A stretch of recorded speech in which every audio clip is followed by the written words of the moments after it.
देखिए, पटना से चलकर बिहार के मोतिहारी में पूर्व चंपारण में आए हुए हैं मृत्युंजय झा जी। बिहार के संस्कृत बोर्ड के अध्यक्ष बनाए गए हैं पहला बार, और लगभग 27 वर्षों से यह जो सीट खाली था। इनसे बात करेंगे। सर, कैसे हैं आप? देखिए, ये तो पद खाली नहीं था।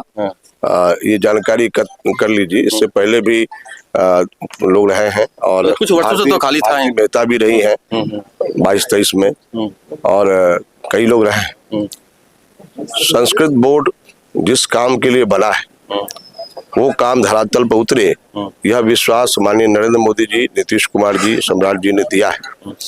और निश्चित रूप से संस्कृत के क्षेत्र में एक बड़ा वातावरण बनेगा। बिहार ऐसा प्रांत है जहां एक से एक विद्वान है। यहाँ चारों वेदों की पढ़ाई होती रही है और कई ऋचाएं लोगों ने लिखी है। तो निश्चित रूप से उन चीजों को बढ़ाया जाएगा। नई पीढ़ी संस्कृत के प्रति अनुरागी हो, इस दिशा में काम होगा। संस्कृत बोर्ड वेबसाइट और पोर्टल के माध्यम से आज के समय में टेक्नोलॉजी के माध्यम से हम समृद्ध करेगा, जिसके कारण जो हमारे विद्यार्थी हैं कंपटीशन के दौर में आगे निकले। संस्कृत बोर्ड के माध्यम से एक वातावरण यह भी बनाया जाएगा कि संस्कृत का वातावरण बने, और जो हमारे विद्यार्थी निकलते हैं उनके लिए रोजगार के क्या रास्ते हो सकते हैं। देश के अंदर में कई ऐसे संस्थान है जहां से निकल करके विद्यार्थी आज कई देशों में जाकर के रोजगार प्राप्त कर रहे हैं। यहाँ भी बिहार में भी कई विद्यालयों से लोग प्रमाण पत्र लेकर के और पास कर करके कई जगह आर्मी से लेकर कई बड़े बड़े संस्थानों में जाकर के उनको रोजगार मिल रहा है। थोड़ी जागरूकता की जरूरत है।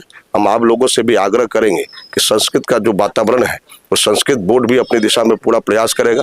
माननीय नीतीश कुमार जी, माननीय नरेंद्र मोदी जी के नेतृत्व में इस काम को हम आगे बढ़ाएंगे। साथ ही साथ आम लोग भी पूरी सहभागिता के साथ संस्कृत को लोकप्रिय बनाए, लोकप्रिय भाषा बनाए।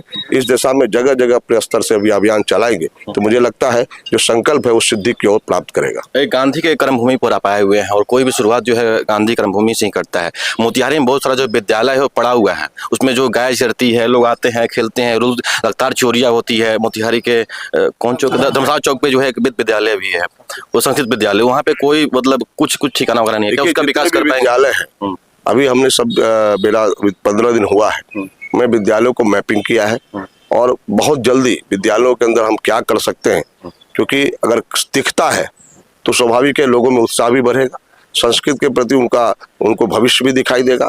तो मुझे लगता है कि आने वाले समय में बहुत चीजें आपको देखने को मिलेगी जो बिहार में एक नया होगा। और हम इतना ही चाहते हैं कि बिहार एक ऐसा राज्य हो जाए जो संस्कृत के क्षेत्र में इतना तेजी से आगे बढ़े कि पूरे देश में या बिहार संस्कृत के क्षेत्र में लोकप्रियता हासिल करे। क्या आप सरकार से बात करेंगे, क्योंकि शिक्षक की भी बहुत सारी कमी है? सरकार से बात करने की जरूरत संस्कृत बोर्ड को नहीं होती है। संस्कृत बोर्ड स्वयं स्वायत्त है, वो शिक्षकों की बहाली पर पहल कर सकता है। इसलिए सरकार ने, माननीय नीतीश जी ने पूरी भरोसा के साथ मुझे कहा है कि इस काम को आप तेजी से करिए और किसी भी तरह की कठिनाई हो तो आप मुझे बताइए। लेकिन आप संस्कृत बोर्ड स्वयं सक्षम है हर जगह के संस्कृत विद्यालय को कैसे वहाँ शिक्षक की नियुक्ति होगी, किस तरह से उसकी व्यवस्था ठीक ठाक होगी, पाठ्यक्रम कैसे होगा। सरकार का सहयोग इतना ही है कि उनका पूरा आशीर्वाद और सिले है कि जहां भी जरूरत होगी सरकार मेरे साथ खड़ी है।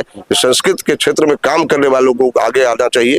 जितना वो आगे आकर के उत्साह के साथ काम करेंगे, संस्कृत के भाषा की, संस्कृत के क्षेत्र में काफी उन्नति होगी। सबसे लास्ट क्वेश्चन है सर की, अब काफी जो है सर जो स्कूल है जो है हाईटेक हो जा रहे हैं, क्योंकि अलग संस्कृत का जो विद्यालय जो हाईटेक उसको बनाने का प्रयास करेंगे। मैंने अभी कहा आपको, ये पोर्टल वेबसाइट क्या है, ये हाईटेक ही तो होता है। अभी मैंने बताया कि सारा पोर्टल और वेबसाइट हम लॉन्च करने वाले हैं, उसके माध्यम से लोग सर्टिफिकेट प्राप्त करेंगे। हम 3 भाषा में राष्ट्रीय संस्कृत संस्थान के आधार पर भी अपना पोर्टल डेवलप करेंगे। इंग्लिश, हिंदी और संस्कृत तीनों भाषा में उपलब्ध रहेगा। जिस प्रकार के जिस अनुरागी है उस हिसाब से उसको देख सकते हैं। और आने वाले समय में एक एक चीज ऑनलाइन के माध्यम से हम कैसे इसको डेवलप करते हैं, हाई टेक्नोलॉजी से व्यावसायिक शिक्षा से लेकर कंप्यूटर की तरफ क्या कर सकते हैं, सब प्रकार की चीजों को हम विद्यालय स्तर तक भी करने जा रहे हैं। इसलिए धीरे धीरे आपको दिखाई देगा कि जो आज के युग में हमारे संस्कृत विद्यार्थी भी आज के युग में पढ़ाई करें, आज के युग में चले, उनको अच्छी संभावनाएं दिखाई दे, इस दिशा में हम काम करेंगे। धन्यवाद। आप सुन रहे थे मृत्युंजय झा जी जो है बिहार से चलकर जो है मोतिहारी चंपारण में आए हुए हैं। उन्होंने कहा कि संस्कृत के लिए जितना कुछ भी करना होगा हम करेंगे। मिश्रा है, सिटीजन न्यूज़ बिहार देख रहे हैं। आपका राय क्या है कमेंट्स में जरूर दें। बहुत बहुत धन्यवाद।